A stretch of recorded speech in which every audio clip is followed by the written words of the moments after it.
Assalamualaikum warahmatullahi wabarakatuh. Mesin cuci merek Aqua 2 tabung. Kalau nggak ada bebannya dia bisa berputar, tetapi kalau ada bebannya dia macet. Ini saya buka tutup belakangnya, saya putar gearboxnya dengan tangan, ternyata berat diputar, jadi macet ya. Jadi coba saya bongkar saja, dan ternyata setelah dibongkar gearboxnya sendiri lancar. Tadi bisa macet karena masih terhubung dengan dinamo melalui V-belnya. Jadi yang macet itu ternyata dinamonya, dan ini sudah saya lepaskan dinamonya. Jadi kalau diputar tangan seperti ini dia nggak lancar, tapi masih bisa berputar. Nah, ini dia yang menyebabkan motor menjadi lama-lama menjadi panas dan putarannya nggak ada, tidak bertenaga. Jadi langsung saja kita bongkar dinamonya untuk kita perbaiki. Pertama kita lepaskan dulu pulinya. Ini kita lepaskan pulinya, kemudian kita siapkan papan atau balok ya. Kita susun seperti ini. Terus ini kita tengkurepin dinamonya. Jadi asnya yang panjang ini ada di bawah. Nah, ini supaya asnya tidak kena lantai dan tidak penyok nantinya. Ini saya gunakan sebuah obeng, mata obeng baja ya, jadi keras dia, untuk melepaskan ripet atau paku ripetnya. Ini kalau nggak pakai bor atau nggak pakai gerinda, bisa dengan cara seperti ini. Kita pukul dengan martil yang cukup berat. Emang agak susah, sedikit susah ya, tetapi dengan cara ini kalau nggak ada bor atau nggak ada gerinda mudah dilakukan. Nah, ini tinggal sedikit lagi, tinggal kita pukul sekali lagi. Nah ini sudah lepas, dan ini keempat-empatnya sudah saya lepaskan semua ya. Nah, ini dia. Nah, tinggal kita bongkar dinamonya. Ini kita masuk lagi ke teras rumah. Tadi di jalanan ya, karena corannya di jalanan itu lebih keras. Ini kita di teras rumah lagi supaya ngadem. Nah, ini kalau kita perhatikan bosingnya yang bawah, ini asnya yang bagian bawah ini masih kinclong, artinya bosing yang bawah masih bagus. Ini masih licin, tetapi yang macet itu yang as yang atas. Nah, ini dia kelihatan ya, kelihatan sekali ada bekas-bekas gram besinya. Ini dilepas juga agak berat. Nah ini penanganan pertama. Jadi ini kita bersihkan dulu. Ini di sini saya gunakan stempet atau apa ya namanya,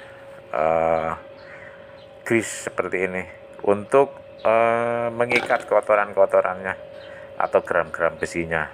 Kita oles-oleskan seperti ini supaya gram-gram besinya menempel di grease-nya. Kemudian setelah kita putar-putar dan sudah yakin menempel semua gram-gram besi atau kotorannya, selanjutnya kita gunakan lap kering seperti ini. Kalau kita perhatikan ternyata setelah kita bersihkan dia masih licin. Nah, kita coba pakai lampu. Nah, ini dia, ternyata masih kinclong.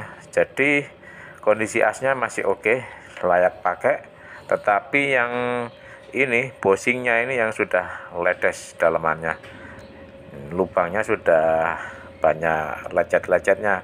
Nah, ini harus kita ganti. Kita congkel. Nah, seperti ini ada 4 cepit yang harus kita lepaskan. Kita harus bongkar, minimal 3 kita lepaskan, baru bisa kita ambil ini bosingnya. Kita congkel saja seperti ini. Nah, ini harus diganti ya, nggak bisa diakalin. Kalau bosing kita ganti dengan yang baru. Nah, ini sudah kita ganti baru.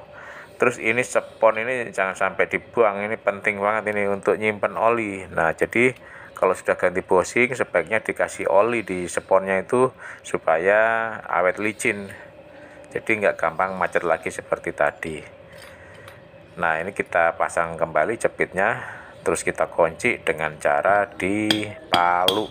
Nah seperti ini, kita palu yang kuat, jangan sampai dia goyang, sebab kalau goyang nggak bakalan bisa muter dinamonya, pasti dengung doang, teng, malah ngunci dia. Kalau sudah teng gitu biasanya diputar lancar, tapi dinyalain macet. Ini sudah terkunci dengan kuat ya. Selanjutnya kita kasih oli di sponnya yang tadi. Spon yang tadi tuh harus kasih oli, sebaiknya oli motor yang baru ya, jangan oli bekas. Jadi selain untuk melicinkan, oli ini juga meredam panas. Kalau sponnya tadi sudah kering, olinya sudah nggak ada, maka asnya cepat panas. Oke, ini kita kasih grease di bagian asnya yang bawah dan yang atas juga ya nanti ya, supaya pas dipasang itu licin. Untuk pemasangannya sendiri hati-hati jangan sampai menyenggol atau menggesek kawat lilitan supaya nggak putus ya. Kita pelan-pelan saja, atasnya kita pasang rangka dinamonya. Dan ini sebagai pengganti paku ripetnya tadi saya gunakan mur baut. Ini kepalanya kepala 10, mur 8 sih, kalau beli itu mur 8, panjangnya 5 cm saja cukup. Nah ini kita pasang seperti ini, pasangnya harus kuat, kalau nggak kuat juga nanti ngejam atau dengung doang, nggak mau muter. Jadi harus dikunci dengan benar-benar kuat, kalau perlu dengan 2 kunci ya. Nah seperti ini, keempat sudutnya harus rata, kuat semua kuncinya. Nah setelah kuat semua seperti ini, barulah kita coba putar. Habis diganti bushing macet, nggak mau muter.